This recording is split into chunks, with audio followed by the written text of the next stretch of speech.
بسم اللہ الرحمن الرحیم۔ السلام علیکم ورحمۃ اللہ وبرکاتہ۔ لیلۃ القدر، شب قدر کی دعا سیدہ عائشہ رضی اللہ عنہا سے روایت ہے۔ وہ کہتی ہیں، اے اللہ کے رسول صلی اللہ علیہ وسلم، اگر میں شب قدر کو پالوں تو کون سی دعا کروں؟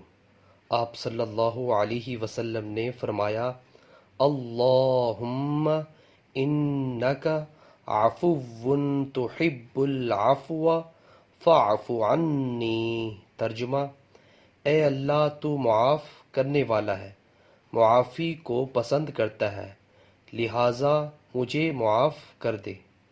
نیچے والا موجود ہے۔ ویورز، اللہ تعالیٰ سے دعا ہے اللہ تعالیٰ ہمیں بھی اس حدیث پر عمل کرنے کی توفیق عطا فرمائے۔ ویڈیو کو شیئر کریں۔ جزاک اللہ۔ السلام علیکم ورحمۃ اللہ وبرکاتہ۔